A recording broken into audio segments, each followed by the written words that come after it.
दोस्तों नमस्कार, आप सभी का स्वागत है आज की इस वीडियो में। इस वीडियो में हम केवीएस पीआरटी का जो प्रीवियस ईयर का है पेपर 22 तारीख को जो हुआ था सेकेंड शिफ्ट में उसके क्वेश्चंस को डिस्कस करेंगे। ये वीडियो दो पार्ट में आएगा, लगभग एक एक घंटे की आपको दो वीडियो मिलेंगे। हालांकि इसके पहले जो हमने पेपर सॉल्व कराए हैं वो एक ही वीडियो में पूरा क्वेश्चन पेपर आपको हल कराया है, तो जा करके देखिएगा, प्लेलिस्ट बनी हुई है, सीक्वेंस से आप सारे क्वेश्चन पेपर देख सकते हैं। कई शिफ्ट में एग्जाम हुआ था पीआरटी का ऑनलाइन तरीके से, उसके क्वेश्चंस पेपर को हमने कलेक्ट किया है और उसकी ऑफिशियल आंसर की जिससे रिजल्ट बना था उसको देखते हुए हम यहाँ पर पेपर आपको सॉल्व करा रहे हैं। तो आइए स्टार्ट करते हैं। ये क्वेश्चन पेपर जो है इसके क्वेश्चंस 151 से ही स्टार्ट है। इसके पहले जो हमने पेपर कराए हैं उसकी नंबरिंग 1 से ही स्टार्ट थी, बट यहाँ पर 151 से ही स्टार्ट है, तो आप इसको इसी तरीके से देख पाएंगे। ये ऑफिशियल पेपर है, 22/2/2023 को परीक्षा हुई थी सेकेंड शिफ्ट में। यहाँ पर स्टार्ट करेंगे क्वेश्चंस। इंग्लिश के शुरुआत में क्वेश्चंस रहेंगे। जील एक शब्द दिया गया है, पूछा जा रहा है choose the word similar in meaning to the one given above. यहाँ पर आपको क्या बताना है, एक तरीके से सिनोनियम बताना है। ये शब्द है जील, इसका मतलब क्या होता है आपको अगर पता है, नहीं पता है तो नोट डाउन करिएगा। इसका मतलब होता है उत्साह, और उत्साह से संबंधित शब्द जो सिमिलर मीनिंग निकाले तो वो हो जाएगा पैशन। कहते हैं ये हमारा पैशन है, तो 151 में आपका उत्तर हो जाएगा पैशन। जुनून, उत्साह कह सकते हैं इसको। विजडम की अगर हम बात करें तो विजडम का मतलब क्या होता है, बुद्धि होती है। क्वेश्चन नंबर 152 है, वर्ड दिया गया है कॉन्फिडेंट। इसका क्या करना है, अपोजिट बताना है। कॉन्फिडेंट का अपोजिट क्या होगा, कॉन्फिडेंट का मतलब होता है कि हाँ हम पूरी तरीके से श्योर हैं किसी चीज को लेकर के, है ना। तो इसका जस्ट उल्टा हो जाएगा, कोई हिचकिचा रहा है, कॉन्फिडेंस नहीं है उसको, कॉन्फिडेंट नहीं है वो बंदा या वो व्यक्ति, तो उसको हम क्या कहेंगे, हिचकिचाहट, जिसको हम कहते हैं वेवरिंग। वेवरिंग, तो यहाँ पर आपका पहला विकल्प सही हो जाएगा। क्वेश्चन नंबर 153 है, एक वर्ड दिया गया है the child is a prodigy. यहाँ पर क्या करना है, पार्ट ऑफ स्पीच आपको पहचानना है, इसमें कौन सा पार्ट ऑफ स्पीच है। इसका मतलब होता है, ये जो वर्ड दिया गया है प्रोडिगी, इसका मतलब होता है अद्भुत वस्तु, और ये क्या है, ये एक नाउन है। यहाँ पर क्वेश्चन नंबर 153 के लिए भी आपका पहला ही विकल्प सही हो जाएगा।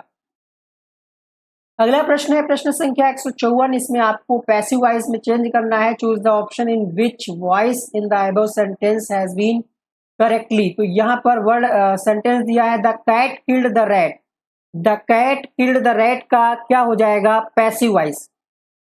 क्वेश्चन नंबर 154, देखिए यहाँ पर द रैट हो जाएगा, द रैट पहले आ जाएगा सब्जेक्ट ऑब्जेक्ट, तो द रैट वाज किल्ड का किल्ड ही रहेगा बाय द कैट, तो यहाँ पर आपका चौथा विकल्प सही हो जाएगा। क्वेश्चन नंबर 155 है, Lalita said Ram where are you going. इसका क्या करना है, आपको इनडायरेक्ट बनाना है। एक क्वेश्चन या दो क्वेश्चन आपको लगभग मिलेंगे डायरेक्ट इनडायरेक्ट से, और दो क्वेश्चन एक्टिव पैसिव वॉइस के। पार्ट ऑफ स्पीच, ये सब बेसिक चीजें आपको पढ़नी है अगर आप पीआरटी की तैयारी कर रहे हैं। क्वेश्चन नंबर 155 में आपका आंसर हो जाएगा ललिता से, ललिता सेड का यहाँ पर क्या होगा, Lalita asked Ram where he was going, यहाँ पर आपका चौथा विकल्प सही हो जाएगा। 156 देखिएगा, यहाँ पर आपको ये चार कह सकते हैं चार अलग अलग ऑप्शन दिए, इनको मिला करके कंप्लीट ऐसा सेंटेंस बनाना है जिसका कुछ मीनिंग निकले, है ना। यहाँ पर क्या लिखा हुआ, in which option have the following jumbled word phrases being form into a meaningful and grammatically correct. Grammatically correct हो और उसका कुछ ना कुछ अर्थ निकले। तो ऐसे क्वेश्चंस का आपको आंसर तभी निकलेगा जब आपका कह सकते हैं डायरेक्ट इनडायरेक्ट एक्टिव पैसिव जितना बेस है आपका वो पढ़ा होगा आपने, और ज्यादा से ज्यादा ऐसे क्वेश्चंस की प्रैक्टिस की होगी, तभी आप जो है एरर को पहचान पाएंगे और सिस्टमेटिक बैठा पाएंगे। वैसे भी यहाँ पर आप देख पा रहे होंगे, ये जो प्रश्न है यहाँ पर आप सोच सकते हैं कि क्या ऑप्शन नंबर 1 से शुरुआत हो सकती है क्या, थॉट टू थिंक, क्या ये पॉसिबल है, नहीं। ठीक है, यहाँ पर शुरुआत होगी आई स्कूल। ठीक है, I school child, I school child should be taught to, should be, इसके बाद taught to think for himself, यानी यहाँ पर आपका दूसरा विकल्प सही हो जाएगा बी। बी के बाद हमने मिलाया डी, है ना। अ स्कूल चाइल्ड के बाद शुड बी, तो बी के बाद डी आ गया और ये ऑप्शन आपका दूसरे में दिया गया है। अगला प्रश्न यहाँ पर क्या करना है, identify the part of sentence given below that has an error in it. Sunita said that she has passed the test. किस पार्ट में एरर है? Question number 157। देखिए यहाँ पर हैज पास्ड दिया गया है, हैज पास्ड नहीं होगा 157 में। 157 में यहाँ पर सुनीता सेड है और सेड के साथ यहाँ पर हैज दिया है, ये गलत है। हैज की जगह किसका प्रयोग होगा? हैड का प्रयोग होगा। हैज की जगह हैड का प्रयोग होगा, इसलिए ये गलत है और ये आपका सी पार्ट एरर है। तो गलती से भी सी ऑप्शन मत लगा दीजिएगा, क्योंकि सी ऑप्शन किसमें दिया गया है? पहले वाले में। ऐसी गलतियां पेपर में जल्दबाजी में हो जाती हैं। अगला है question number 158, fill in the blanks in the following sentence by choosing the correct option out of the given ones. My father is MLA from Varanasi, a and the some. देखिए एमएलए, जब आप एम बोलेंगे तो यहाँ पर आपको स्वर मिलेगा, ए ई आई ओ यू, वोवेल। उस हिसाब से अगर आप देखेंगे क्वेश्चन नंबर 158 में तो हो जाएगा एन एमएलए, लेकिन इसकी ऑफिशियल आंसर की में इसका आंसर दा दिया गया है। आप लोग बताइएगा एन और दा में बेस्ट कौन सा रहेगा? अगर हम ऑफिशियल आंसर की के साथ जाएं तो दा, यहाँ पर 158 के लिए दा दिया गया है आंसर, बट ग्रामेटिकली अगर आप देखेंगे तो वोवेल है यहाँ पर एम एल ए, इस हिसाब से एन का प्रयोग होगा। 159वां प्रश्न है आपकी स्क्रीन पर, यहाँ पर the candle was dash by me, क्या करना है? इसमें से आपको एक सेलेक्ट करना है, ब्लॉन अप होगा, ब्लॉन आउट होगा, ओवर होगा या इनटू होगा। प्रीपोजिशन, कंजक्शन, जितने भी चीजें हैं सब बेसिक चीजें हैं, बट ये है कि प्रैक्टिस, इंग्लिश और मैथ ये ऐसे सब्जेक्ट हैं जितना ज्यादा प्रैक्टिस करेंगे उतना आपको टाइम कम लगेगा क्वेश्चंस का आंसर करने में। तो यहाँ पर the candle was blown out by me हो जाएगा, पहला विकल्प करेक्ट होगा।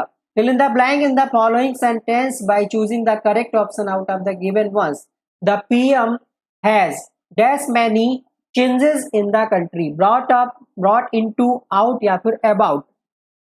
अब पीएम ने काफी सारे बदलाव किए हैं देश में, अप होगा, इनटू होगा, तो 160 में आपका उत्तर हो जाएगा अबाउट।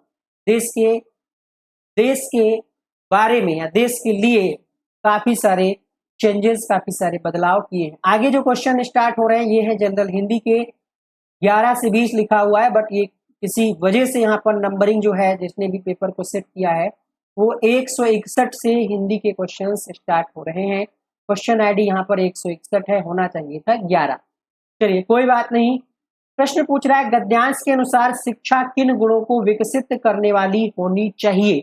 प्रश्न संख्या 161। तो देखिए यहाँ पर क्या दिया गया है, पढ़ लीजिए। शिक्षा के बारे में जो स्टेटमेंट दिया गया है, चरित्र का निर्माण हो, है ना। तो कैसी हो शिक्षा? चरित्र का निर्माण करने वाली है। शिक्षा देश के युवकों को डैश सिखाने वाली होनी चाहिए, धन कमाना, पैरों पर खड़े होना।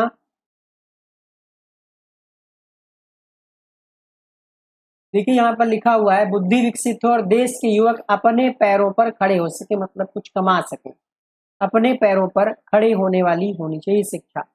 163वां प्रश्न है, पूछा जा रहा है गद्यांश के अनुसार शिक्षा का आवश्यक गुण नहीं है। चरित्र बल, बुद्धि बल, आत्मनिर्भरता, सामाजिकता। देखिए चरित्र बल भी दिया गया है। अब पूछ क्या रहा है? आवश्यक गुण नहीं है ना। तो यहाँ पर आपका आंसर क्या जाएगा? सामाजिकता की बात यहाँ पर नहीं कही गई है। आप आत्मनिर्भर बने, बुद्धि का विकास हो, यहाँ पर लिखा हुआ है मानसिक शक्ति बढ़े, चरित्र का निर्माण हो और पैरों पर खड़े हो, मतलब आत्मनिर्भर बने। तो इन तीन चीजों की बात की गई है, सामाजिक गुणों की बात या सामाजिकता की बात नहीं की गई। परहित भावना का क्या मतलब है? प्रश्न संख्या 164। परहित का मतलब ही क्या होता है, अगर आप समझ गए तो आंसर आ जाएगा। चलिए लाइक भी कर दिया करें, प्लेलिस्ट का लिंक नीचे डिस्क्रिप्शन और कमेंट बॉक्स में मिल जाएगा। उत्तर होगा यहाँ पर दूसरों का भला चाहने का भाव। ऐसी शिक्षा की आवश्यकता है कि, तो आप पढ़ ही चुके हैं कि युवक अपने पैरों पर खड़े हो सके, लेकिन परहित भावना, परहित भावना ये यहाँ पर लिखा हुआ। परहित का मतलब है दूसरों का भला चाहने का भाव। 165 है, यहाँ पर पूछा जा रहा है समूह से भिन्न शब्द कौन सा है? साहस, वीरता, ऊंचाई, दयालु। क्वेश्चन नंबर 165, दयालु यहाँ पर अलग शब्द है, दयालु, साहस, वीरता, ऊंचाई। काफी ऊंचाई तक आप जाएं। यही हुआ ना। क्वेश्चन नंबर यहाँ पर चौथा विकल्प सही हो जाएगा। केला का पर्यायवाची क्या होगा? कदली, कुमुद, कैरव, बानु। कदली फलम कहा जाता है, कदली फलम मतलब केला, तो यहाँ पर कदली हो जाएगा। 167 है, तत्भव शब्द का उदाहरण बताइए। दंत, ग्रामीण, खंभा, गृहिणी। तत्भव 3 यहाँ पर तत्सम है, तो गृहिणी तत्सम है। गृहिणी क्या है? तत्सम है। ग्रामीण और दंत ये तत्सम है। खंभा जो है ये तत्भव शब्द है, तो 167 में आंसर होगा खंभा। खंभा क्या है? तत्भव शब्द है। अगला प्रश्न देखिएगा। अच्छा प्रश्न बन सकता है कि खंभा अगर तत्भव है तो खंभे का तत्सम क्या होगा? जल्दी से कमेंट करिए अगर आपको पता है इस प्रश्न का आंसर। खंभे का तत्सम क्या होगा? चलिए आगे बढ़ेंगे। क्वेश्चन नंबर 168 के लिए बिल्कुल सही है। स्तंभ जो लोग बता रहे हैं, स्तंभ होता है। क्वेश्चन नंबर 168 है, आरोह शब्द का विलोम क्या होगा? 168 में उत्तर हो जाएगा अवरोह। देखिए जो आसान क्वेश्चन है हिंदी पैराग्राफ के, उसमें ज्यादा समय हम खराब आपका नहीं करेंगे। पर धन उपकार का संधि क्या होगा? इसीलिए ये क्लासेस जो दी जा रही, रिकॉर्डेड दी जा रही, ताकि कम समय में आप ज्यादा चीजों को ऑब्जर्व कर पाए, पढ़ पाए, सीख पाए। पर धन उपकार क्वेश्चन नंबर 169 आंसर हो जाएगा यहाँ पर परोपकार। परोपकार जल्दबाजी में ये वाला मत लगा दीजिएगा, उत्तर होगा परोपकार। समूह से भिन्न शब्द कौन सा होगा? ऋण है, बैंक है, ब्याज है, औषधि। तो आपको अलग ही लग रहा होगा औषधि, तीनों एक ही फील्ड से संबंधित है। 170 हो चुका है क्वेश्चन यहाँ पर जनरल अवेयरनेस के, इसी में आपको करंट अफेयर्स भी मिलेंगे, बट हम सिर्फ जनरल अवेयरनेस के क्वेश्चन देखेंगे। पहला क्वेश्चन है यहाँ पर प्रश्न संख्या 171, भारत के संविधान द्वारा निःशुल्क किस वर्ग के लिए निःशुल्क एवं अनिवार्य शिक्षा के अधिकार को एक मूल अधिकार के रूप में गारंटी दी गई है? भारत के सभी नागरिक, 6 वर्ष तक की आयु के सभी बच्चे, 6 से 14 वर्ष तक की आयु के बच्चे, भारत के भूभाग पर रहने वाले सभी व्यक्ति। क्वेश्चन नंबर 171, 6 से 14 वर्ष तक की आयु के सभी बच्चे, इसमें जो है आप पढ़ते होंगे जिसको आप कहते हैं RTE एक्ट 2009 मूल अधिकार के रूप में गारंटी देता है। 172 देखिएगा, निम्नलिखित में से कौन सी युद्ध ब्रिटिश ईस्ट इंडिया कंपनी के लिए एक निर्णायक विजय साबित हुआ, जिससे उसने शुरुआती दौर में भारत के एक बड़े भूभाग पर नियंत्रण कर लिया? प्रश्न संख्या 172, पानीपत का तीसरा युद्ध, हल्दी घाटी का युद्ध, प्लासी का युद्ध या फिर तराइन का युद्ध। क्वेश्चन नंबर 172 सही जवाब हो जाएगा यहाँ पर प्लासी का युद्ध। प्लासी का युद्ध ऑप्शन नंबर 3 सही हो जाएगा। 23 जून 1757 को हुआ ये युद्ध, और इसमें जो है जगत सेठों और क्लाइव ने गुप्त रूप से प्रस्ताव रखा कि अगर सिराज युद्ध में मारा जाता है तो सिराज के सेना कमांडरों में से एक मीर जाफर को बंगाल का नया नवाब बना देंगे। प्लासी एक गांव का नाम था, ठीक है। 23 जून 1757 को प्लासी का युद्ध लड़ा गया। कोलकाता और मुर्शिदाबाद के बीच खुले मैदान में यह जंग लड़ी गई और रॉबर्ट क्लाइव ने नवाब सिराजुद्दौला को हराया था। अगला प्रश्न है 173, क्वेश्चन नंबर 173, वर्ष 1911 में ब्रिटिश राजा किंग जॉर्ज पंचम ने भारत में स्वागत के लिए निम्नलिखित में से किसका निर्माण किया था? कलकत्ता में चौरंगी लेन, मुंबई में गेटवे ऑफ इंडिया, कलकत्ता में ओल्ड फोर्ट घाट, मद्रास में व्हाइट टाउन। क्वेश्चन नंबर 173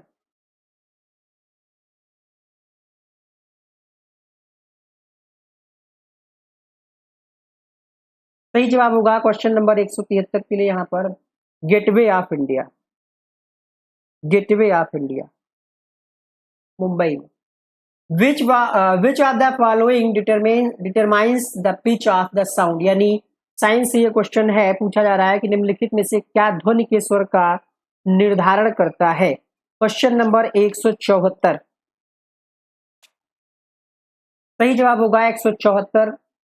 आवृत्ति जो है ये ध्वनि के स्वर का निर्धारण करती है। प्रश्न ऐसे भी बन सकता है कि आवृत्ति क्या होती है, ठीक है, 4 उसके संबंध में परिभाषाएं दे दें। तो यहां पर आपको ध्यान रखना है आवृत्ति का मतलब क्या हुआ। आवृत्ति का मतलब क्या हुआ? जो ध्वनि के स्वर का निर्धारण करे, इसको हम कहते हैं फ्रीक्वेंसी, ठीक है। अगला प्रश्न देखिएगा, आवृत्ति की अगर परिभाषा की बात करें तो प्रति इकाई समय में दोहराई जाने वाली घटना की संख्या है, इसको हर्ट्ज में मापा जाता है, इसका मात्रक है HZ। अगला प्रश्न है क्वेश्चन नंबर आपका हो जाएगा ये 175, पूछा जा रहा है ईंधन का सर्वाधिक ऊष्मीय मान किसमें होता है, किस ईंधन में, LPG, CNG, पेट्रोल या फिर डीजल। प्रश्न संख्या 175 में आपका सही जवाब हो जाएगा LPG का सबसे ज्यादा जो है ऊष्मीय मान होता है। अगला प्रश्न देखिएगा, क्वेश्चन नंबर 176। क्वेश्चन नंबर 176 देखिएगा, ऊष्मीय मान की अगर हम बात करें LPG का तो 55,000 किलो जूल प्रति किलोग्राम होता है। इसका मतलब ये हुआ कि 1 किलोग्राम LPG को जलाने से कह सकते हैं 55,000 किलो जूल ऊर्जा प्राप्त होगी। LPG जो है ये प्रोपेन और ब्यूटेन गैसों का मिश्रण है। अगला प्रश्न देखिएगा, स्टेटमेंट दिया गया है सोडियम के बारे में, कुछ चीजें हैं ये पढ़ते हैं। कहा जा रहा है सोडियम ऑक्सीजन और पानी के साथ जोरदार तरीके से प्रतिक्रिया करता है। फास्फोरस के वायुमंडलीय ऑक्सीजन के संपर्क होने से रोकने के लिए इसमें पानी संग्रहित किया जा सकता है। क्वेश्चन नंबर 176 सोचिए और आंसर करिए, क्या दोनों सही हैं, और अगर सही है तो क्या व्याख्या कर रहे हैं।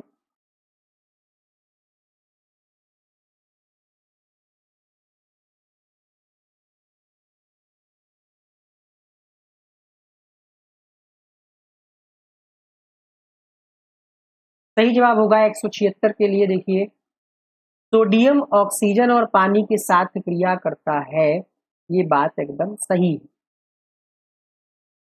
ठीक है, ये भी सही है, लेकिन ये बात सोडियम और ऑक्सीजन के बारे में है, ये फास्फोरस के बारे में कही है। तो बातें दोनों सही है लेकिन व्याख्या नहीं कर रहे हैं क्योंकि दोनों अलग अलग बातें हैं। तो उत्तर हो जाएगा ऑप्शन नंबर 2 के साथ।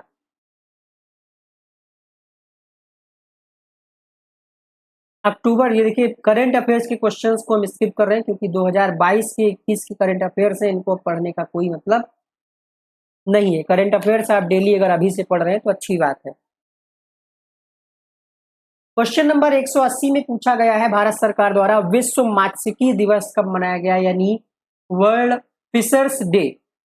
वर्ल्ड फिशर्स डे जो है ये कब मनाया गया है, क्वेश्चन नंबर 180। तो 21 नवंबर 2, ये भी करंट अफेयर से ही है, 2022 में मनाया गया। अब यहां से क्वेश्चन स्टार्ट हो रहे रीजनिंग के। कहा जा रहा है निम्नलिखित संख्या क्रम में ऐसी कितनी सम संख्याएं हैं जिनमें से प्रत्येक के एकदम पहले सम संख्या हो, एकदम बाद में विषम संख्या। देखते हैं, यहीं से शुरुआत करते हैं। तो इसके पहले जो है क्या है, सम संख्या है, और इसके बाद में विषम संख्या भी है। तो पहला पेयर बन गया 4 2 1। फिर ये जो है इसके पहले सम संख्या नहीं तो ये नहीं बनेगा, इसके पहले भी सम संख्या नहीं तो नहीं बनेगा। लेकिन ये देखिएगा, ये जो संख्या है ये फिर से 421 मिल रहा है, यानी एक पेयर और मिल गया। इसके बाद ये नहीं है, और एक बाद में विषम संख्या हो तो ये भी नहीं है। हाँ, ये देखिएगा 441, इसके पहले ये सम है और बाद में विषम है, तो 441 हो गया। फिर देखते हैं 221 ये हो गया। कितनी संख्याएं आपको हैं और देख लेते हैं, और तो नहीं कोई छूट रहा।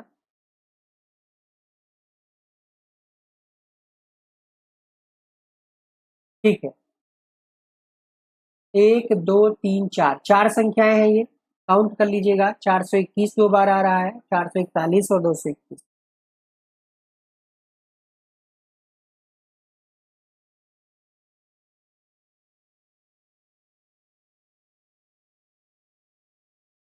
एक 182 यहाँ पर है, कह सकते हैं दिशा परीक्षण से क्वेश्चन है। मोहित एक कॉफी की दुकान पर पहुंचने के लिए अपने कार्यालय से 15 मीटर दक्षिण चलता है। मान लिया ये कार्यालय है और ये 15 मीटर दक्षिण जा रहा है। 15 मीटर दक्षिण जाने का मतलब हुआ कि दिशाओं का तो आपको ज्ञान होगा ही। ये तरीके से यहीं पे बना लेते हैं साफ सुथरा। पूरब हो गया, पश्चिम हो गया, उत्तर, दक्षिण। कॉफी की दुकान पर पहुंचने के लिए 15 मीटर दक्षिण, तो ये 15 मीटर दक्षिण चले।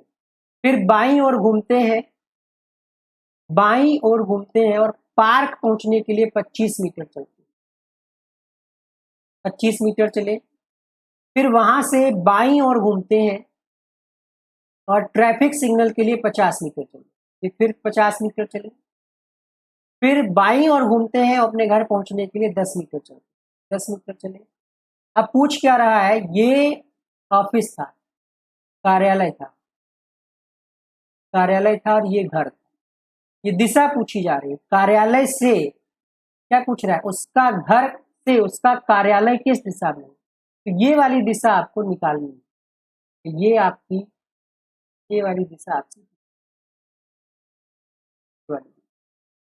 नीचे की तरफ कार्यालय से है, तो ये आपका हो जाएगा दक्षिण पश्चिम। दक्षिण पश्चिम यहाँ पर चौथे विकल्प में दिया गया। अगला प्रश्न है, 8 लोग हैं यहाँ पर, 8 मित्र हैं, ABCDEFGH वृत्ताकार मेज के चारों ओर केंद्र से बाहर की ओर मुंह करके बैठे हुए। ये वृत्ताकार हमने बना लिया, ठीक है। कोशिश करते हैं कि गोल बन जाए, ये शायद हो बट नहीं है अभी, ठीक है। ये 8 लोगों को हम बैठाने का प्रयास कर रहे हैं।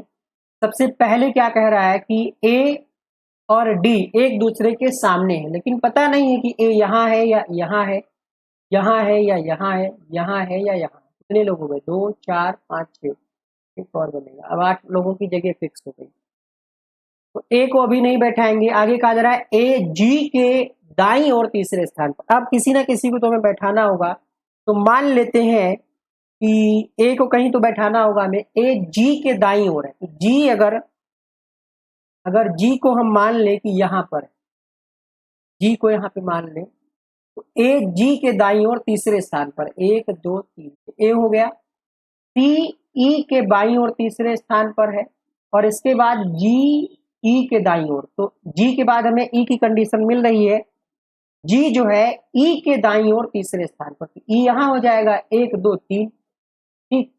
अब क्या कहा जा रहा है, सी ई के बाईं ओर तीसरे स्थान पर है, तो ई का बायां इधर होगा, 1 2 3, यहाँ पर सी हो गया।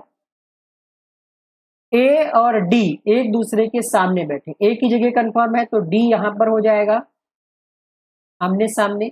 बी एच के बाईं ओर दूसरे स्थान पर है, ना अभी बी की स्थिति पता है ना एच की, तो अभी इसको छोड़ते हैं। और क्या रह गया है, ए और डी एक दूसरे के सामने है, ए के जी, सी ई के बाईं ओर तीसरे स्थान पर है, जी ई। बी एच के बाईं, हाँ बी और एच की कंडीशन दी है, बी जो है वो एच के बाईं ओर दूसरे स्थान पर है, तो अगर एच यहां पर है तो इसका बायां बी हो जाएगा या दूसरे स्थान पर। कौन बचा, ए हो गया, बी हो गया, सी हो गया, डी हो गया, ई एफ बचा, एफ जी एच हो गया। एफ के सामने कौन है, यही क्वेश्चन है, तो एफ के सामने आपका है ई, अर्थात पहला सही हो जाएगा। अगला प्रश्न देखिएगा, क्वेश्चन नंबर आपका है 184। नीचे एक प्रश्न दिया गया है जिसके बाद 2 कथन दिए गए हैं, जिसमें प्रत्येक में कुछ जानकारी दी गई है। निर्णय करिए कौन सा उत्तर जो है देने के लिए पर्याप्त है।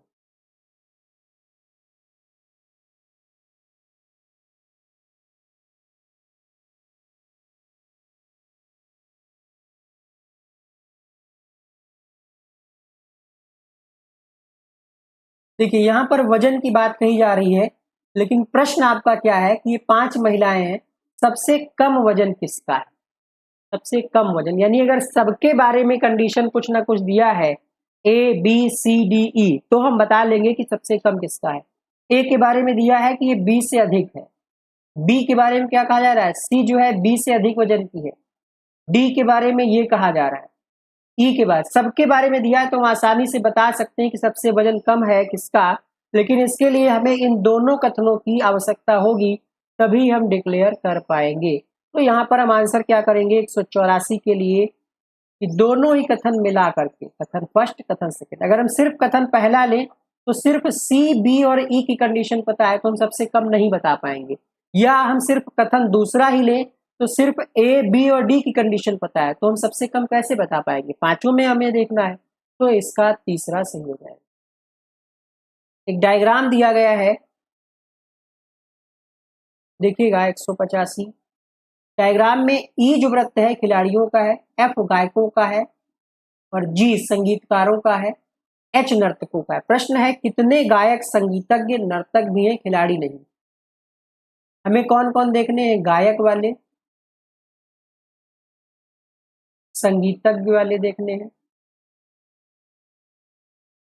नर्तक वाले देखने हैं, खिलाड़ी वाले नहीं देखने। गायक को प्रेजेंट किया गया है एफ से, संगीतज्ञ को जी से,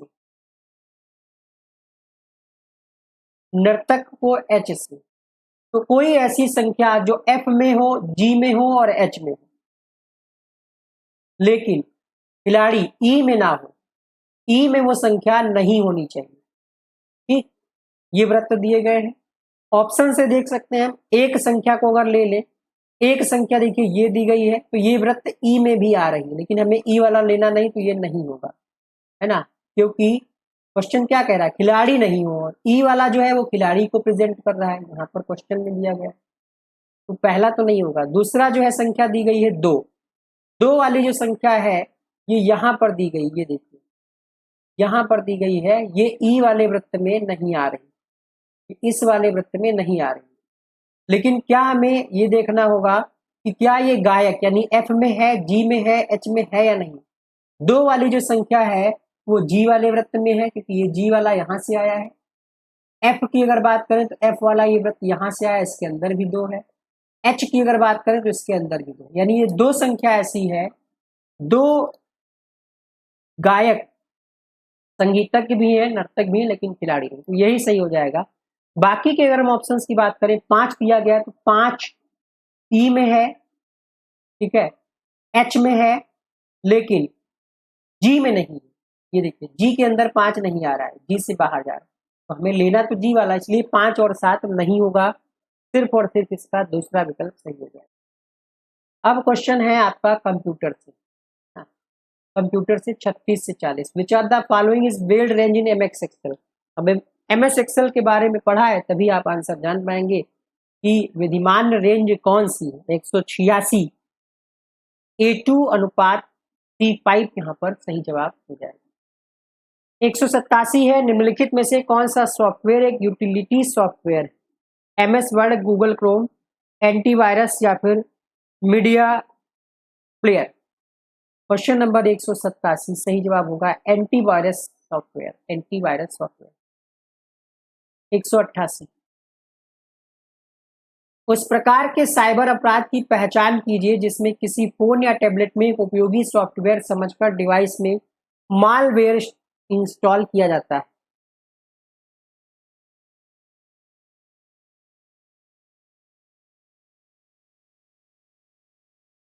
तो कहते हैं ट्रोजन हॉर्स, एक प्रकार का साइबर अपराध, तो याद कर लीजिए ऐसे ही, क्या कहते हैं? Trojan horse. ये एक प्रकार का मालवेयर है जो लगता है कि ये वैध होगा और एक फाइल के रूप में प्रस्तुत करता है, लेकिन यूजर को ये धोखा दे करके कुछ ना कुछ उसके जो निजी चीजें हैं, कह सकते हैं उसका जो डेटा है वो एक्सेस करने का प्रयास करता है, डेटा चुराना, सिस्टम को नुकसान पहुंचाना।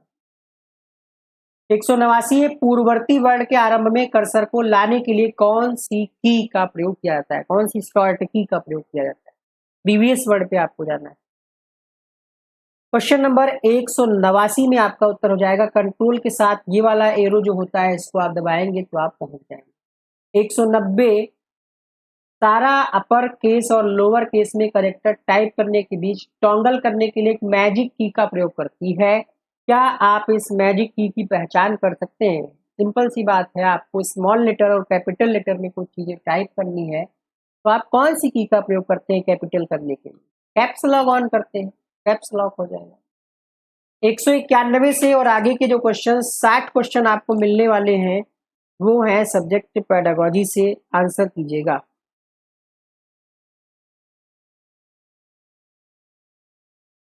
स्पेंसर ने शिक्षा की परिभाषा किस रूप में दी है? स्व अधिगम, जीवन की तैयारी, पूर्ण जीवन निर्वाह, सार्थक जीवन। प्रश्न संख्या 191। स्पेंसर का मानना था कि शिक्षा क्या है। शिक्षा के बारे में इनका जो विचार था, पूर्ण जीवन निर्वाह, कंप्लीट लिविंग, इनकी परिभाषा इसी को संदर्भित करती है। यहाँ पर तीसरा विकल्प सही हो जाएगा। 192 देखिएगा, हमारी सभी समस्याओं के समाधान का सबसे व्यापक मार्ग शिक्षा है, ये कथन किसका है? कौटिल्य, टैगोर, विवेकानंद, श्री अरविंदो।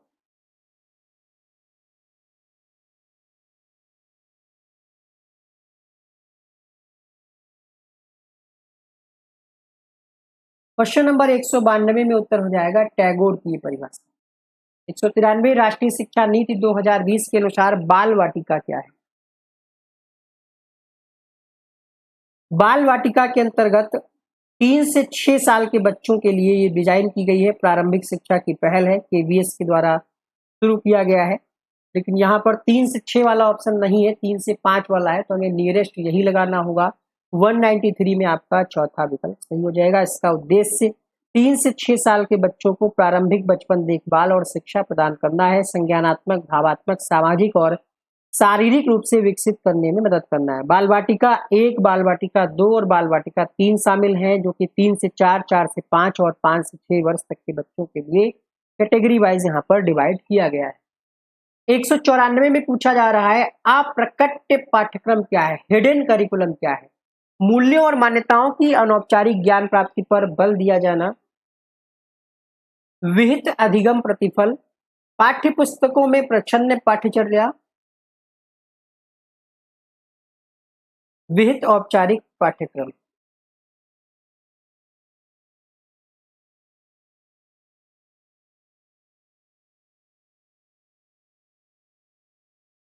मूल्यों और मान्यताओं की अनौपचारिक ज्ञान प्राप्ति पर बल दिया जाना, यही है आपका हिडन करिकुलम। 195 यहाँ पर संविधान के किस अनुच्छेद में प्राथमिक शिक्षा मातृभाषा में दिए जाने संबंधी सुविधाओं के बारे में उपबंध किया गया है? अनुच्छेद 29, अनुच्छेद 239, 51 का, 350 का। प्रश्न संख्या 195।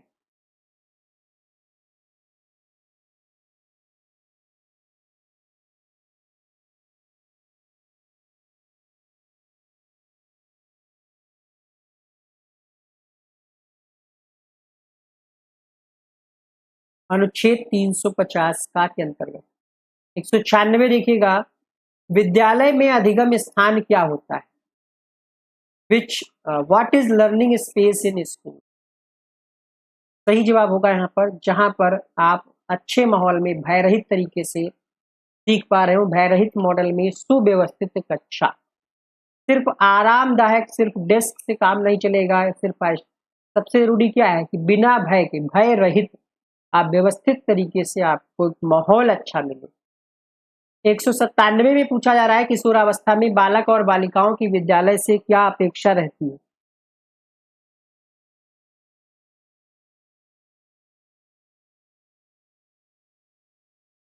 संवेदनात्मक सहयोग, क्योंकि ये जो अवस्था है इसमें सबसे ज्यादा जरूरी है कि संवेगात्मक रूप से आपकी कोई हेल्प करे, इमोशनल सपोर्ट होना बहुत जरूरी है। अगला प्रश्न है 198। 198 में क्या पूछा जा रहा है, निम्नांकित में से क्या नैतिक जगत की श्रेणी में आता है? नैतिकता का मतलब ही होता है सही और गलत के बीच में अंतर करना, differentiating between right and wrong.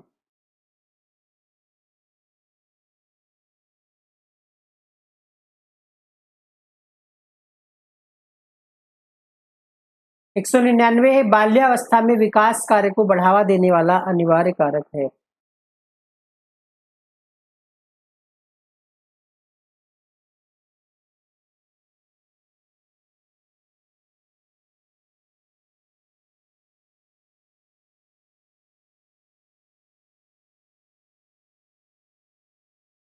पर्यावरण सबसे ज्यादा अनिवार्य कारक है बाल्यावस्था में विकास कार्य को बढ़ावा देने के लिए। क्वेश्चन नंबर 200 देखिएगा, बालक के विकास में परिपक्वता क्या है?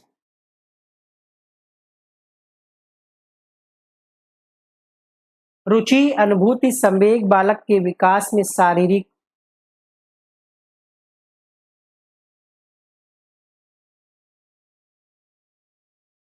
समझ गए होंगे आप, बड़ा सा ऑप्शन जो दिया गया है, शारीरिक, मनोवैज्ञानिक और अनुकूलात्मक परिवर्तन। अगला प्रश्न है 201, पूछा जा रहा है किशोरावस्था में व्यवहार परक लक्षण क्या है? आक्रामकता, हताशा, दुसमायोजन, अपनी अस्मिताओं से संघर्ष। सबसे ज्यादा क्या होता है किशोरावस्था में? कैसा बिहेवियर किशोरावस्था में आपने ऑब्जर्व किया है? क्वेश्चन नंबर 201 सही जवाब होगा अपनी अस्मिता से संघर्ष। अपनी खुद की पहचान बनाने के लिए किशोरावस्था में बच्चा जो है पूरा प्रयास करता है, ठीक है। अपनी अस्मिता से संघर्ष यानी स्ट्रगल विद दियर आइडेंटिटी, कि खुद की कुछ पहचान बन जाए, इसके लिए वो कोशिश करता है कुछ बेहतर करने की।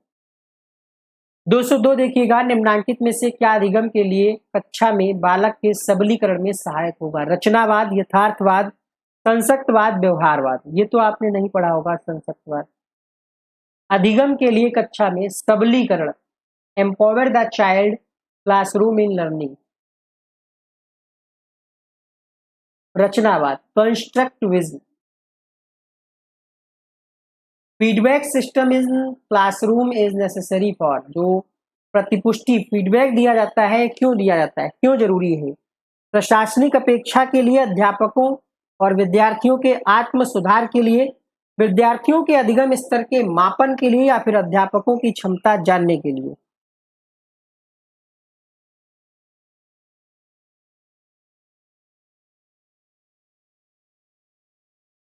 क्वेश्चन नंबर 203 में आपका सही जवाब होगा अध्यापकों और विद्यार्थियों के आत्म सुधार के लिए। मतलब फीडबैक दिया जाता है ताकि आप अपनी कमजोरी, अपनी गलतियों को सुधार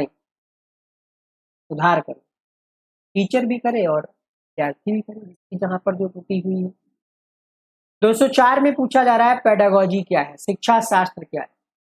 मूल्यांकन और अनुदेश सहित अध्यापन पद्धति का व्यापक प्रयास, पाठ्य योजनाओं को लागू किया जाना, अधिगम संबंधी कार्यकलाप का प्रारूप, अध्यापन अधिगम सामग्री का समूह।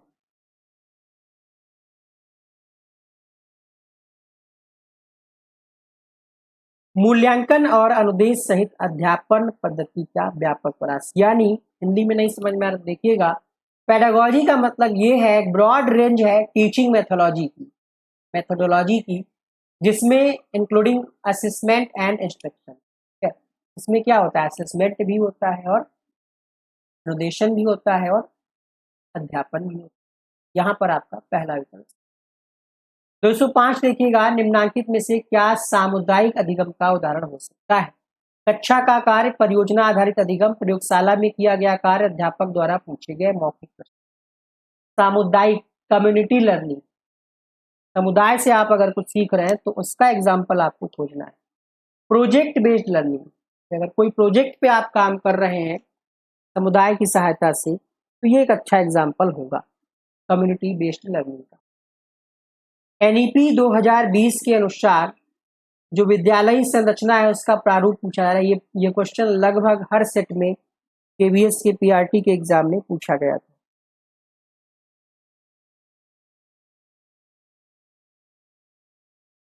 सही जवाब होगा क्वेश्चन नंबर 206 के लिए 5 + 3 + 3 + 4।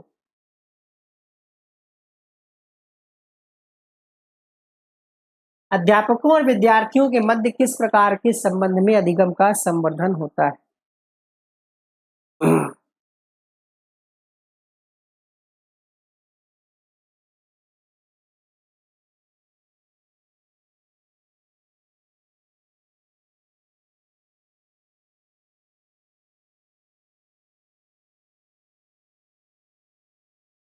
सही जवाब होगा 207 के लिए संवेगात्मक संबंध। अध्यापकों और विद्यार्थियों के बीच अगर इमोशनली आप जुड़े हुए हैं, एक दूसरे की फीलिंग को समझ रहे हैं, तो अधिगम में संवर्धन होगा, अधिगम में आप अच्छे तरीके से चीजों को सीख पाएंगे। अगला प्रश्न देखिएगा 208, कक्षाओं में अधिगम का विकास निम्नांकित में से किससे होता है? श्रव्य दृश्य उपकरणों के प्रयोग से, ब्लैक बोर्ड के उपयोग से, व्याख्यान विधि से, प्रक्षा तकनीक।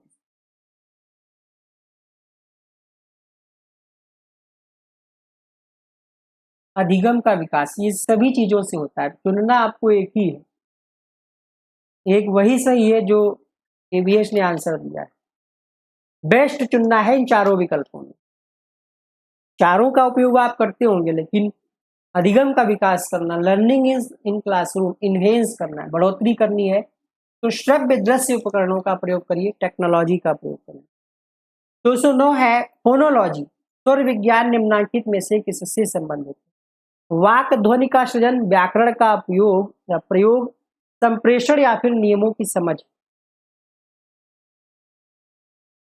सही जवाब होगा क्रिएटिंग साउंड्स ऑफ स्पीच, यानी वाक ध्वनि का सृजन स्वर विज्ञान से ही संबंधित।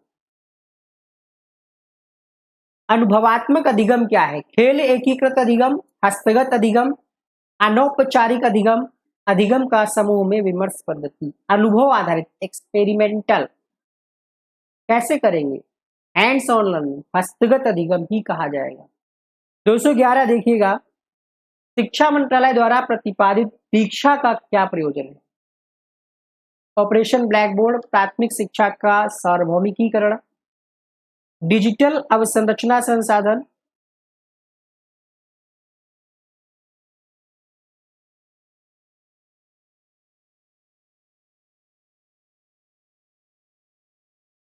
सही जवाब होगा क्वेश्चन नंबर 211 के लिए डिजिटल अवसंरचना संसाधन। दीक्षा जो शब्द वर्ड दिया गया है DIK, ये वाला देखिए, D for digital, I for infrastructure, for K for knowledge, S for sharing. ठीक है, ये एक नेशनल प्लेटफॉर्म है स्कूली एजुकेशन के लिए। इसको लॉन्च किया गया था मिनिस्ट्री ऑफ एजुकेशन के द्वारा 2017 में। अगला प्रश्न, क्वेश्चन नंबर 212, अधिगम प्रक्रिया के संबंध में प्राथमिक विद्यालयों में अनिवार्य आवश्यकता क्या है? ये भी प्रश्न लगभग हर सेट में पूछा गया है, हर सेट में लगभग ये क्वेश्चन पूछा गया है, रिपीट हुआ है। आंसर हो जाएगा फाउंडेशनल लिटरेसी एंड न्यूमेरसी, बुनियादी साक्षरता और संख्या ज्ञान।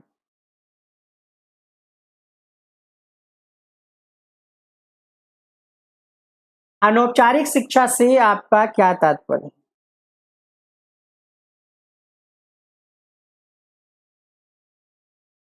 जीवन में विभिन्न स्रोतों से प्राप्त शिक्षा, संगठित संरचना के रूप में दी गई शिक्षा, प्राथमिक कक्षाओं में दी गई शिक्षा।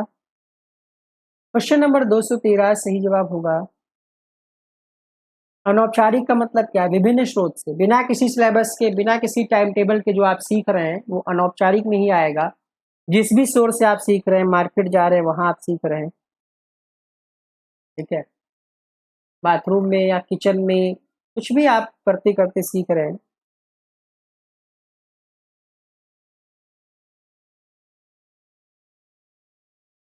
अगला प्रश्न है क्वेश्चन नंबर 214, जब बालक को जीवन की परिस्थितियों का प्रत्यक्ष ज्ञान दिया जाता है तो ये क्या कहलाता है? ये अधिगम कहलाता है, लेकिन किस प्रकार का अधिगम? यथार्थपरक, नैसर्गिक, सशक्त अधिगम, अनुभवात्मक अधिगम।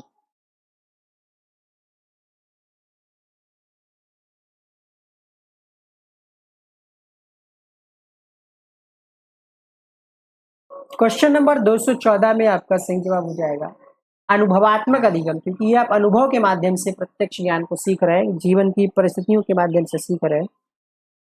अगला प्रश्न देखिएगा,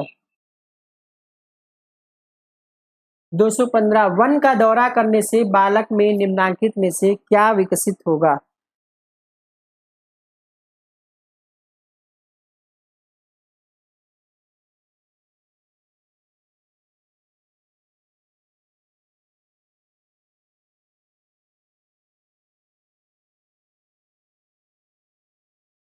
प्रश्न संख्या 215 आंसर हो जाएगा आत्मनिरीक्षण क्षमता। अगर आप बच्चों को फॉरेस्ट, जंगल में घुमाने के लिए ले जाते हैं, वन का दौरा कराते हैं, तो उनमें कोई अभिव्यक्ति की क्षमता का विकास नहीं होगा, बोलने की, सुनने की। ठीक है, आत्मनिरीक्षण, सेल्फ एक्सप्लोरिंग, खुद से जाकर के जंगल में पेड़ पौधों को देखेंगे, नोट डाउन करेंगे, ये सारी चीजें।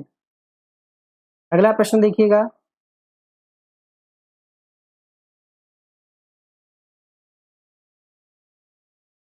कक्षा में अधिगम प्रभावित होगा इससे, उत्तम समय सारणी से, विधिवत अभिकल्पित पाठचर्या से, प्रधानाचार्य से, या फिर वातानुकूलित एसी वाले कक्षाएं हो जाए तो इन सब में सबसे जरूरी है वो है टाइम टेबल या फिर पाठ्यचर्या।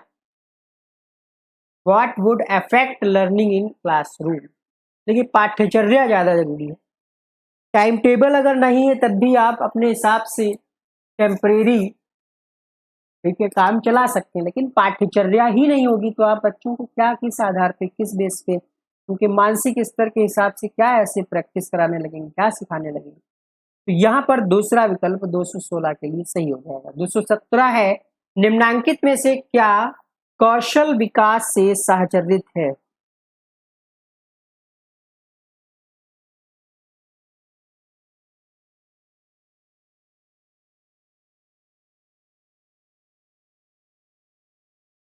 क्वेश्चन नंबर 217,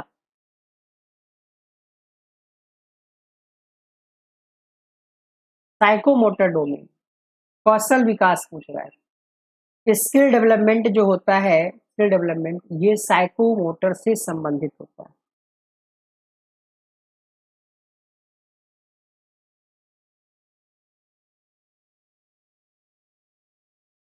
अगला प्रश्न है क्वेश्चन नंबर 218, पूछा जा रहा है अधिगम का मतलब क्या है। द मीनिंग ऑफ लर्निंग, देखिए अभिप्रेत लिखा है, अभिप्रेत का मतलब क्या होगा, मीनिंग। परिस्थितियों का छलयोजन, सकारात्मक परिवर्तित व्यवहार, उच्च शैक्षणिक उत्कृष्टता प्राप्त करना, या फिर ज्ञान प्राप्ति।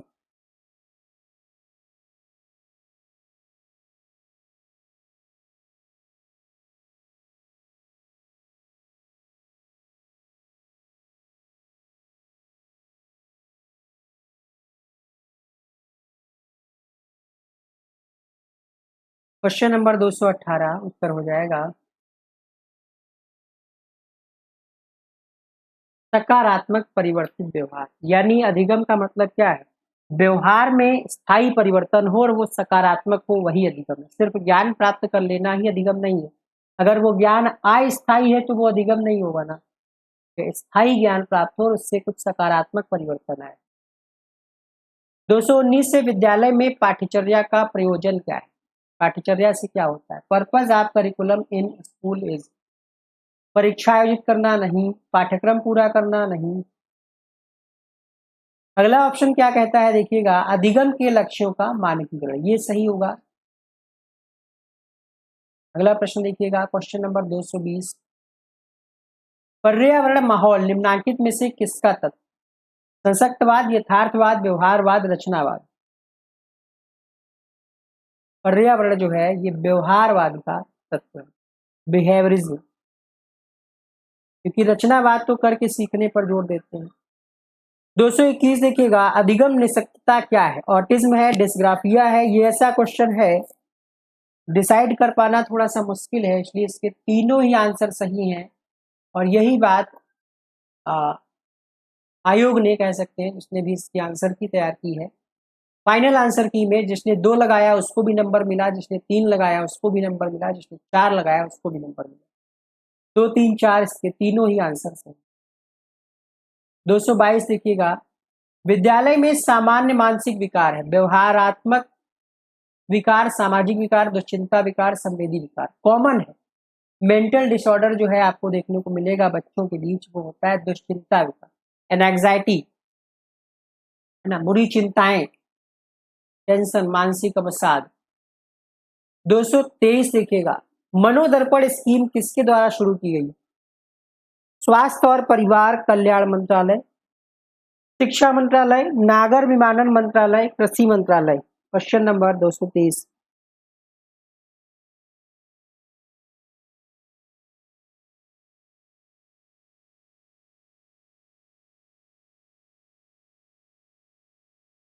मनोदर्पण स्कीम जो है इसकी शुरुआत की गई शिक्षा मंत्रालय के द्वारा। ये प्रश्न भी रिपीट हुआ है, इसकी शुरुआत की गई शिक्षा मंत्रालय के द्वारा। अगला प्रश्न देखिए, कोविड-19 के दौरान शुरुआत किया गया था। क्वेश्चन नंबर 224 है, आप कक्षा में बौद्धिक निःशक्तता की पहचान कैसे करेंगे? बेचैनी, दुःसमायोजन, अल्प समझ, अकेलापन।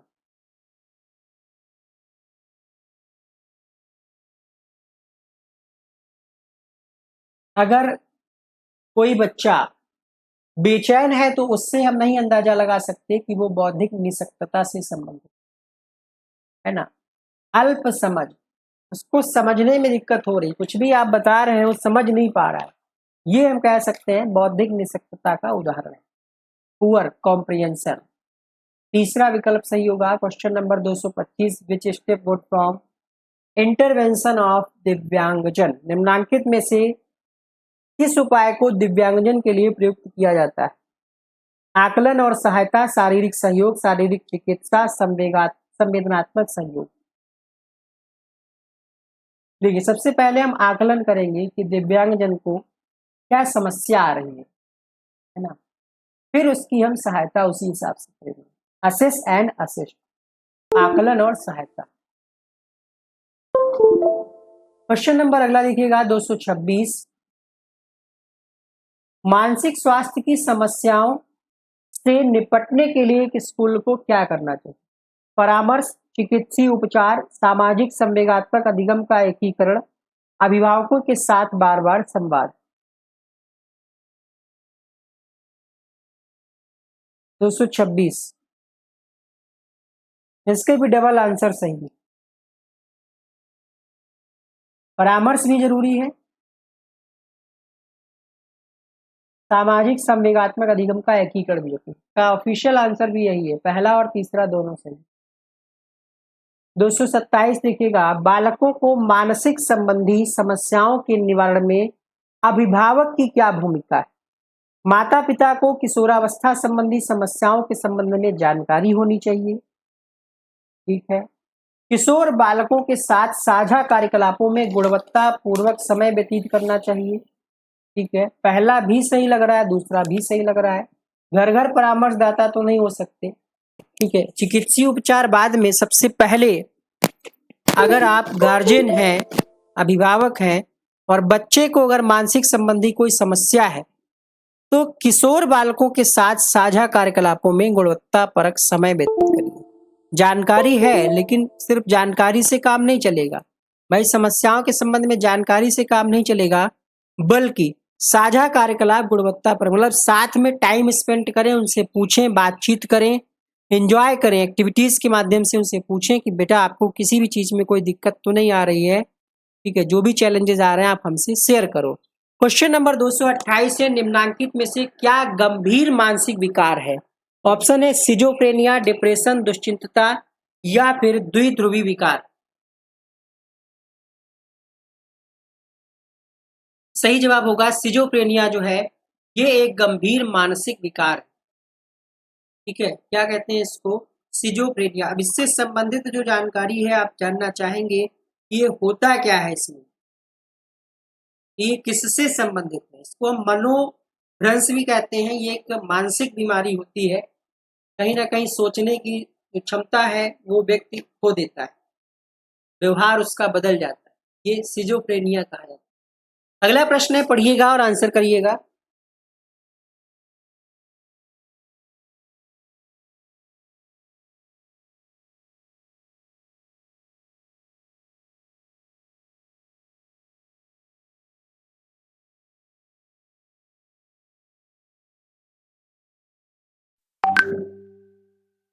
क्वेश्चन नंबर 229 में आपका सही जवाब हो जाएगा यहाँ पर आनुवांशिकी और मनोवैज्ञानिक तनाव, ये मेन कारण हो सकते हैं रुग्णता के लिए।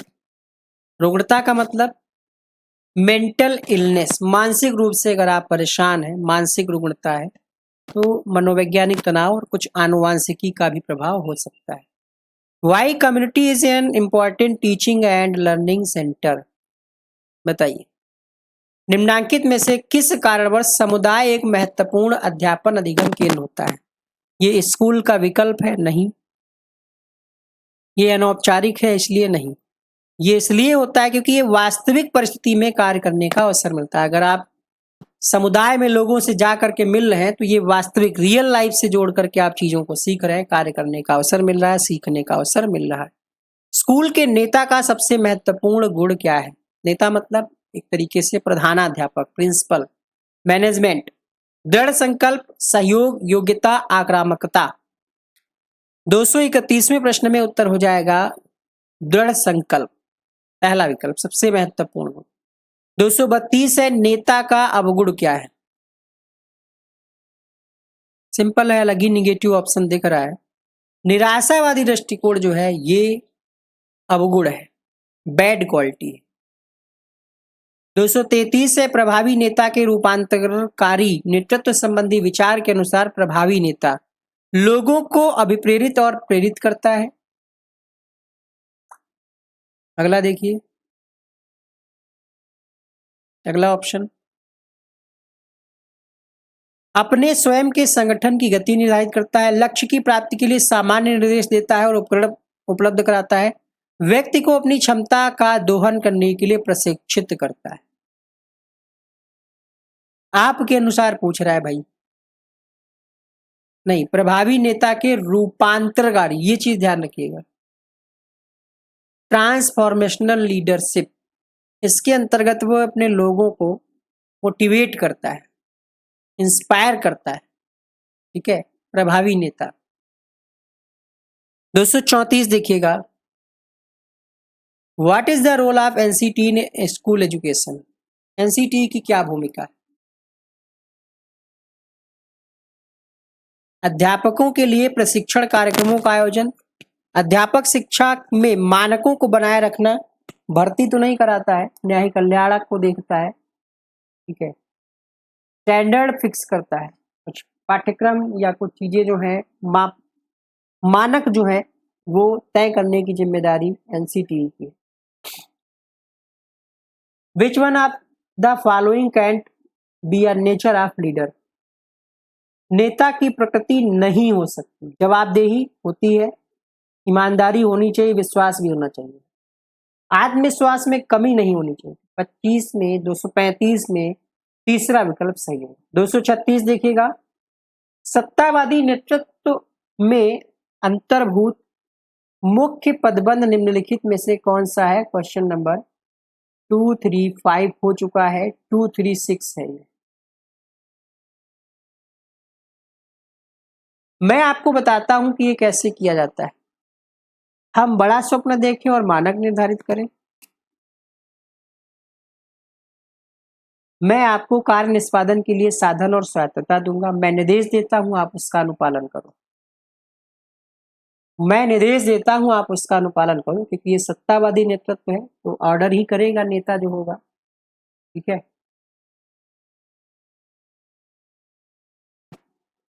शिक्षाविद के रूप में प्रधानाध्यापक की क्या भूमिका है? The role of headmaster as an academician, पर्यवेक्षण नेतृत्व प्रदान करना, शैक्षणिक और प्रबंधन के मध्य सेतु के रूप में कार्य करना, विद्यार्थी और अध्यापक के मध्य मध्यस्थ के रूप में काम करना। शिक्षाविद के रूप में प्रधानाध्यापक की भूमिका का वर्णन पूछ रहा है, तो कहीं ना कहीं आपको अगर टीचर से कोई समस्या है तो आप प्रधानाध्यापक के पास जाते हैं। इंफ्रास्ट्रक्चर से संबंधित कोई समस्या है, ठीक है, टॉयलेट, वाटर से संबंधित, फीस वाला कोई इशू है, टाइम टेबल का कोई इशू है, तो आप क्या है, हेडमास्टर के पास जाते हैं, प्रधानाध्यापक के पास जाते हैं शिक्षाविद के रूप में। 238 है, निम्नलिखित में से किस नेतृत्व में न्यूनतम नियंत्रण होता है, कम नियंत्रण होता है? मिनिमम कंट्रोल, सत्तावादी, लोकतांत्रिक, नेतृत्व के गुण, अहस्तक्षेप। 238 उत्तर हो जाएगा अहस्तक्षेप, कम नियंत्रण होगा जिसमें हस्तक्षेप कम ही होगा ना, तो 238 में चौथा विकल्प सही होगा। क्वेश्चन नंबर 239 है, पूछा जा रहा है समुचित योजना निर्माण के लिए प्रधानाध्यापक को किसकी सहायता लेनी है? स्थानीय प्राधिकारियों की, शिष्य अध्यापक गण और अभिभावकों की।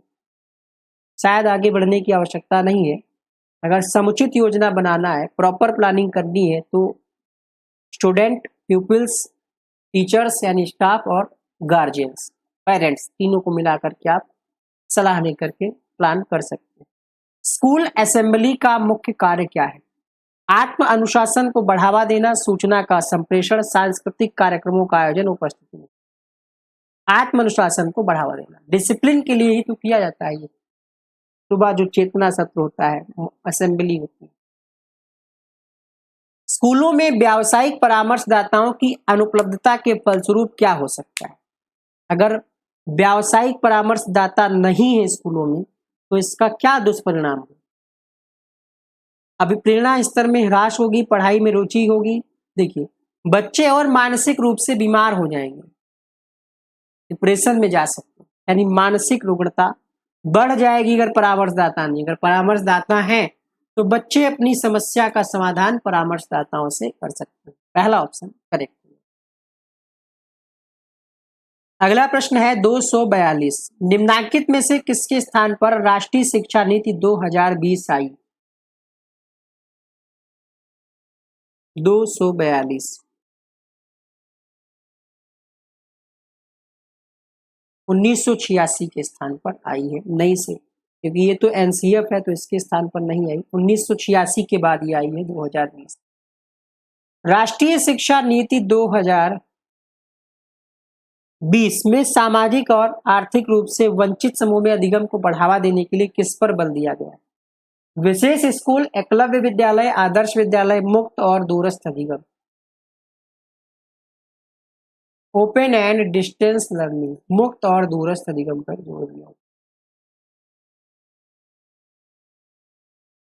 Question number 244, NEP stands for new education policy. NEP का फुल फॉर्म आपसे पूछा जा रहा है, जल्दबाजी में गलत हो जाते हैं इससे। नेशनल होगा, न्यू नहीं होगा, नेशनल एजुकेशन पॉलिसी। एनईपी 2020 में मुख्यतः प्राथमिक शिक्षा में किस पर बल दिया गया है? क्वेश्चन रिपीट हो गया है, इसी क्लास में, इसी वीडियो में आपने इस क्वेश्चन को पढ़ रखा है। साक्षरता ज्ञान वाला ये क्वेश्चन है, मूलभूत साक्षरता और संख्याओं का ज्ञान, फाउंडेशनल लिटरेसी एंड न्यूमेरिक्स। 246 है, as per RTE act 2009 minimum number of working hours per week for teachers is, तो 45 आवर्स जो है निर्धारित किए गए हैं। पहला विकल्प यहाँ पर सही हो जाएगा। क्वेश्चन नंबर 246 में पहला विकल्प, as per RTE act 2009 no detention policy is up to.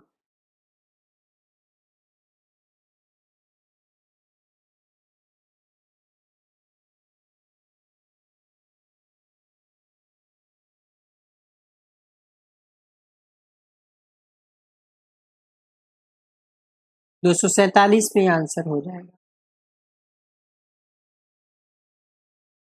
8वीं कक्षा तक कोई प्रगतिरोध नहीं।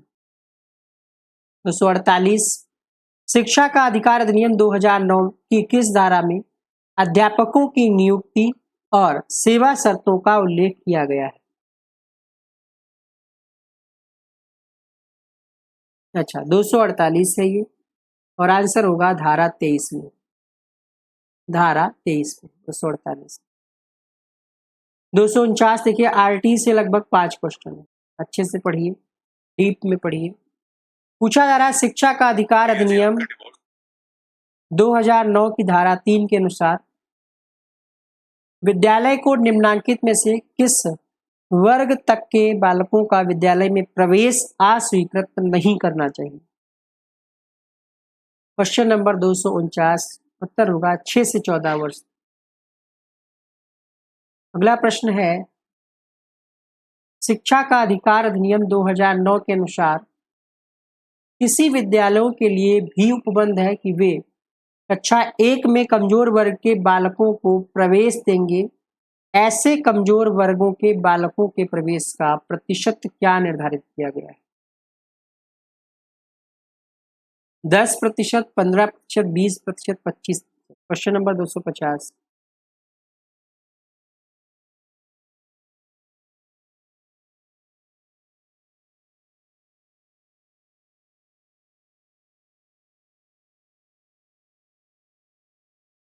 सही जवाब होगा क्वेश्चन नंबर 250 के लिए 25%।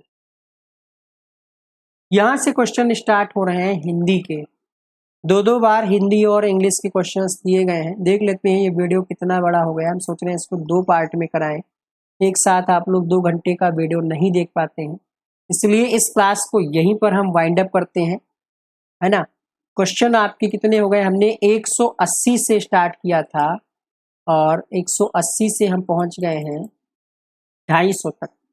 तो इसके आगे के क्वेश्चंस के लिए इसका पार्ट 2 जरूर देखिएगा। प्लेलिस्ट बना दी है, उसमें हम मेंशन भी कर देंगे कि उसी का पार्ट 2 है, उसको जरूर देखिएगा। इसके आगे के क्वेश्चंस में हिंदी, ठीक है, और आपको इंग्लिश के भी क्वेश्चंस हैं। हिंदी के क्वेश्चंस कहाँ से पूछे गए हैं, किस किताब से, वो भी डिस्कस करेंगे। और अगर हम बात करें तो इसमें मैथ्स के क्वेश्चंस होंगे और इसके बाद मैथ के बाद आपको ईवीएस के क्वेश्चंस मिलेंगे। तो वो सारे क्वेश्चंस आपको नेक्स्ट पार्ट में देखने को मिलेंगे। जुड़े रहें चैनल के साथ। न्यू आए हैं सब्सक्राइब कर लें और बेल आइकन को ऑन कर लें। मिलते हैं नेक्स्ट वीडियो में, तब तक के लिए बाय बाय, जय हिंद, वंदे मातरम। यहाँ पर हमने अन्य वीडियोज और उनकी प्लेलिस्ट लगा दी है, क्लिक करके आप यहीं से देख सकते हैं।